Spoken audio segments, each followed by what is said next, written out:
अऊज़ु बिल्लाहि मिनश शैतानिर रजीम। बिस्मिल्लाहिर रहमानिर रहीम। अल्हम्दुलिल्लाहि रब्बिल आलमीन व सल्लल्लाहु अला मुहम्मद व आले मुहम्मद व अज्जिल फरजहum। क़ाल अल्लाहु तआला बिस्मिल्लाहिर रहमानिर रहीम व क़ज़ा रब्बुका अल्ला तअबुदू इल्ला इय्यहू व बिल वालिदैनि इहसाना। सिलसिला गुफ्तगू तरबियत औलाद के एतबार से जारी थी और उसकी आज दूसरी नशिस्त है। बात चल रही थी कि वालिदैन का इतना मकाम व मर्तबा बुलंद परवरदिगार ने क्यों रखा है, इसकी वजह क्या थी। इस पे मुख्तसर सी गुफ्तगू कुरान व हदीस के एतबार से हमने कल की और आज इस गुफ्तगू को आगे बढ़ाते हैं। कुरान मजीद फ़ुरक़ान हमीद ने वाज़े इरशाद फरमाया, वक़ज़ा रब्बुका अल्ला तअबुदू इल्ला इय्यहू व बिल वालिदैनि इहसाना। और तेरे रब ने फ़ैसला कर दिया है कि सिर्फ़ उसी की इबादत करो, यानी गैर खुदा की इबादत नहीं हो सकती, और वालिदैन के साथ हुस्न सलूक इख्तियार करो।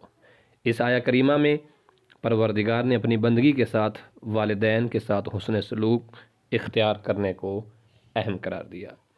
इसी में रिवायात जारी थीं कि जहाँ वालिदैन को जो ये मकाम व मर्तबा दिया गया है, उसकी वजह बच्चे की मुश्किल हालात में, मुश्किल मराहिल में वालिदा और वालिद का तरबियत करना है।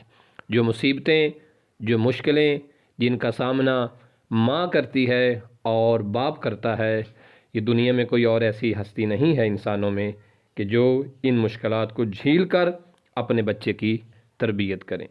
जिसमें माँ का 9 साल तक अपने रहम में बच्चे को लेकर चलना फिरना और बच्चे की दुनिया में आने के बाद बच्चे की तरबियत करना, खुश की तरी से महफूज रखना, गर्म सर्द का लिहाज रखना, बच्चे को ग़ज़ा फ़राहम करना या बच्चे के तब्दील करना या दीगर जितनी भी खिदमात हैं।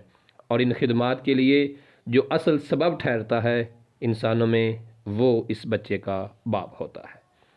और ऐसे ही जैसे ज़िम्मेदारियाँ बच्चों के एतबार से वालिदैन पर हैं, और ऐसे ही कुछ ज़िम्मेदारियाँ शरीयत ने बच्चों को भी कहा है कि बच्चों पे भी लाजम है कि वो वालिदैन की इन ज़िम्मेदारियों का ख्याल रखें।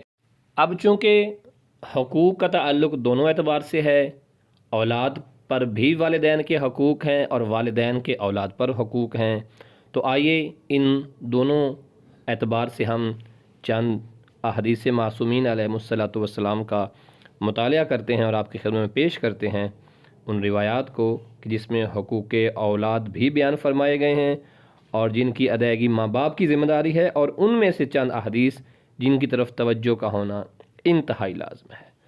पैगम्बर इस्लाम सरकार हज़रत मोहम्मद सल्लल्लाहु अलैहि वसल्लम ने फरमाया, चुनाचे जिस तरह तेरा बाप तुझ पर हक़ रखता है, तेरी औलाद भी तुझ पर हक़ रखती है।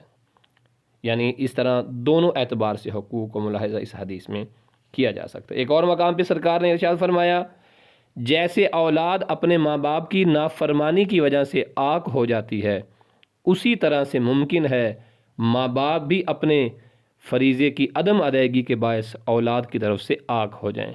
लिहाजा दोनों एतबार से ज़रूरी है।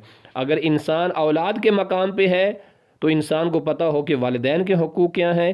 अगर इंसान वालिदैन की जगह पे मौजूद है तो उसे ये पता होना चाहिए कि इस्लाम ने औलाद के हकूक़ क्या बयान किए हैं। इसी एतबार से एक और हदीस भी मौजूद है। रसूल करीम सल्लल्लाहु अलैहि वसल्लम ने इरशाद फरमाया है, खुदा ऐसे माँ बाप पर लानत करे जो अपनी औलाद के आक होने का बायस बनेंगे। यानी आप यहाँ दिक्कत फरमाएँ और देखें कि वालिदैन की ज़िम्मेदारियाँ कहाँ तक हैं और औलाद की ज़िम्मेदारियाँ कहाँ तक हैं। सैयदुस साजिदीन सरकार इमाम अली ज़ैनुल आबिदीन अलैहिस्सलातु वस्सलाम ने इरशाद फरमाया, तेरी औलाद का हक़ ये है कि तू इस पर गौर करे कि वो बुरी है या अच्छी है। बहरहाल हमें इस तरफ मतवज्जे होने की ज़रूरत है कि हम ये इस बात पे आगाह हो सकें कि मेरी औलाद, मतलब इसमें यह भी समझा जा सकता है कि ऐसा नहीं है कि औलाद को दुनिया में ला कर पैदाइश होगी तो उसके बाद उसे छोड़ दिया जाए। नहीं, औलाद के अच्छे और बुरे होने पर भी गौर करने की वालिदैन को ज़रूरत है। और इसी तरह सरकार सैयद व साजिदीन इमाम अली ज़ैनुल आबिदीन अलैहिस्सलातु वस्सलाम जो है इरशाद फरमा रहे हैं।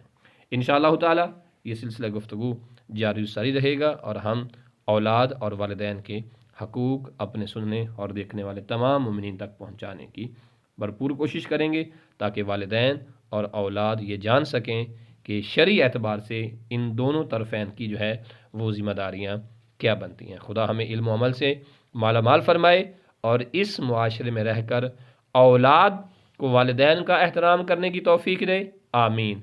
और वालिदैन को अपने बच्चों की बेहतरीन तरबियत करने की तौफ़ीक इनायत फरमाए, आमीन या रब्बल आलमीन। व सल्लल्लाहु अला मुहम्मद व आले मुहम्मद।